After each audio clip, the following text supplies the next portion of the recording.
Poco X5 Pro 5G ni tak layak pun ada dalam senarai ni sebab dia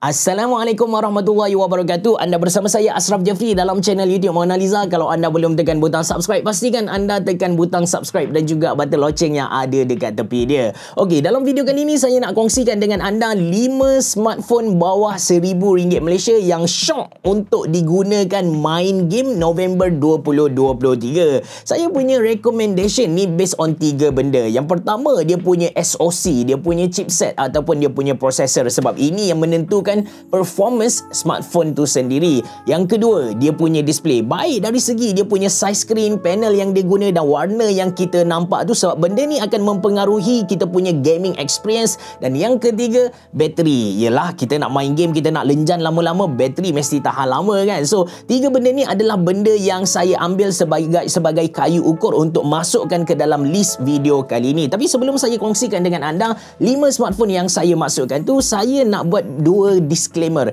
Yang pertama, susunan untuk smartphone dalam video kali ini adalah secara rawak. Saya tak ada masukkan macam smartphone pertama yang saya sebut adalah yang paling mantap punya, yang kelima adalah yang paling teruk punya. No, memang betul-betul secara random lah orang kata. Dan yang kedua, saya punya rujukan ni, harga dia based on harga yang dijual dekat Shopee ketika video ni direkod. Possibility harga dia naik ataupun turun ketika anda tonton video ni ada. Yang ni anda kena bear in mind. Alright, kita mulakan dengan smartphone yang pertama, tuan-tuan. So, smartphone pertama ni adalah smartphone gaming terbaru yang dilancarkan di Malaysia dengan harga RM948 Malaysia, iaitu Infinix GT 10 Pro. Dia punya outlook memang awesome gila. Mula-mula saya pegang smartphone ni, dia punya elemen gaming tu terasa dengan sangat keras orang kata. Cuma kalau anda tengok video-video dekat channel YouTube Mona Lisa, anda tak akan jumpa review untuk smartphone ni disebabkan unit yang saya dapat tu ada sedikit masalah. Saya sempat test dia punya performance, saya sempat ambil gambar dengan kamera dia, tapi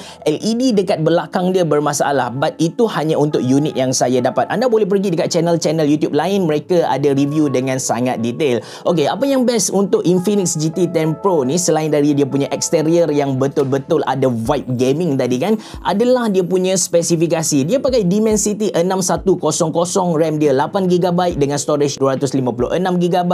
Kemudian dia punya screen dia dah pakai AMOLED screen. Size screen dia 6.67 inci, satu size yang saya consider sesuai untuk kita guna layan movie dan juga main game. Dia tak besar, dia tak kecil, pertengahan macam tu. Lepas tu refresh rate dia tinggi 120Hz, animation, scrolling, everything, pergerakan yang kita nampak dekat display nampak smooth. Bateri dia besar 5000 mAh dan yang penting dia support fast charging 45W. Okey, kita pergi ke smartphone kedua. Kalau tadi adalah smartphone gaming budget terbaru yang dilancarkan di Malaysia, sekarang kita pergi ke smartphone yang nampak premium budget terbaru yang masuk ke Malaysia, iaitu Realme 11 5G. Dan mungkin ini adalah smartphone yang paling murah saya senaraikan kepada anda. Harga dia dalam 938 ataupun 935 sahaja. Tadi 949. Memang harga ni sebab budget 1000 kan, so saya pergi dia lebih, di antara 900 ke RM1000 Malaysia lah. Kita pergi yang paling tinggi punya. So, kalau kita nak buat comparison antara Realme 11 5G dengan Infinix GT 10 Pro ni, perbezaan yang paling jelas, paling ketara duduk dekat dia punya screen. Untuk Realme 11 5G, saiz dia ialah 6.7 inci. Walaupun kalau kita tengok dari segi angka tu, perbezaan dia tak ketara sangat compare dengan Infinix GT 10 Pro. But kalau kita pegang, kita tengok depan-depan, buat side by side comparison, kita akan dapati yang memang Realme 11 5G lebih besar dan sebenarnya lebih syok untuk kita layan compare dengan Infinix GT 10 Pro. Namun begitu kawan-kawan, anda kena tahu yang Realme 11 5G dia tak pakai AMOLED macam GT 10 Pro tadi. Dia pakai IPS LCD. So dari segi warna tu, saya boleh kata yang Infinix GT 10 Pro lagi cantik, lagi lawa, lagi syok berbanding dengan Realme 11 5G. Dari segi spesifikasi, dia pakai SoC MediaTek juga, dia pakai Dimensity 6100, ROM dia 8GB, dia punya storage 256GB, bateri dia sama besar 5000 mAh, satu kapasiti yang saya consider gila besar untuk 2023,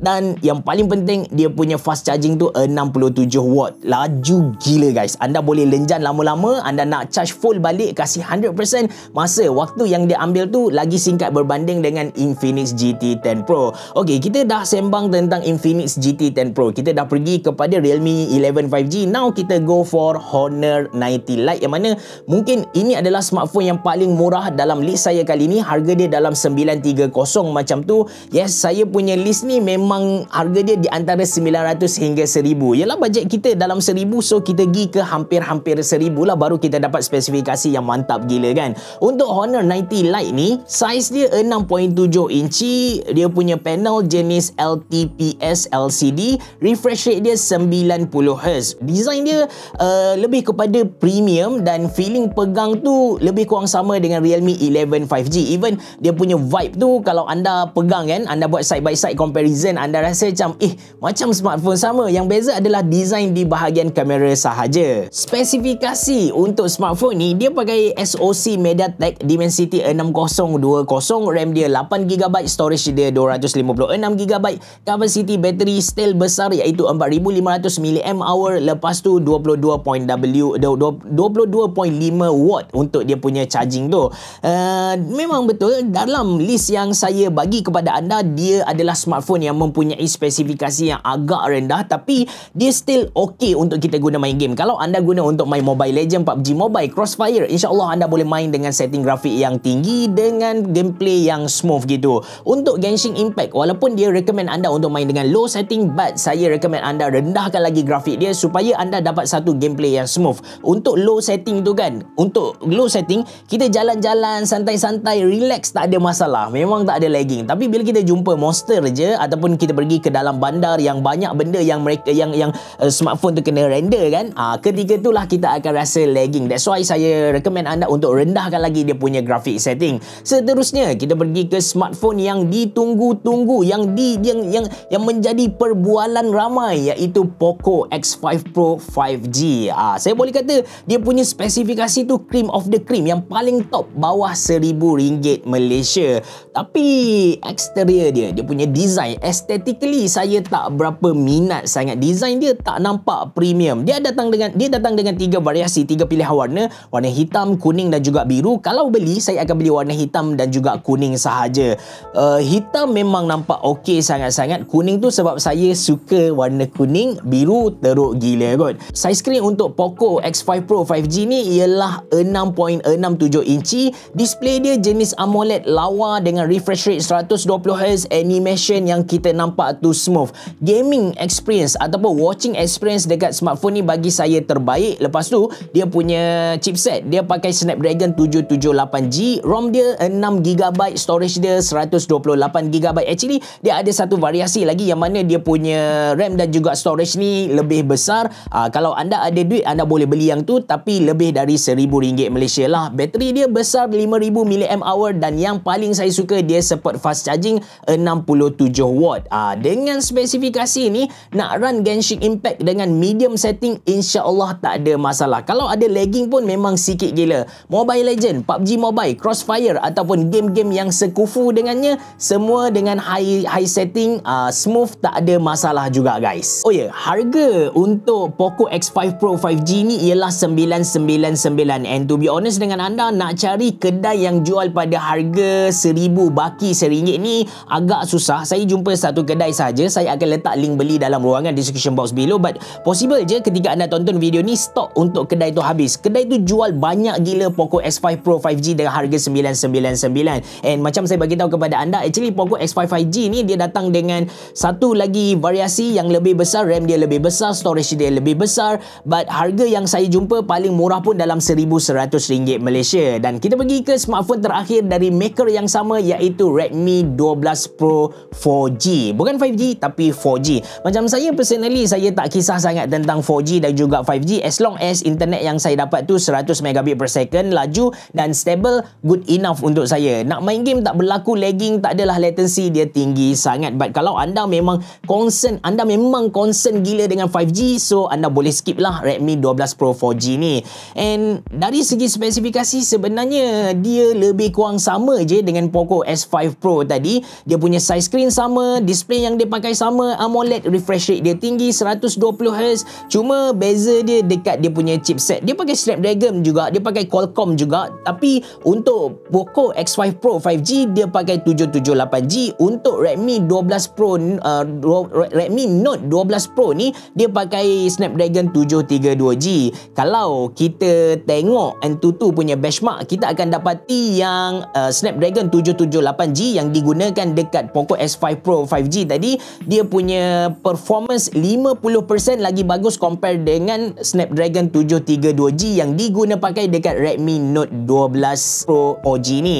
So itu dia punya perbezaan. Bateri dia sama 5000 mAh and dia support turbocharge 67W.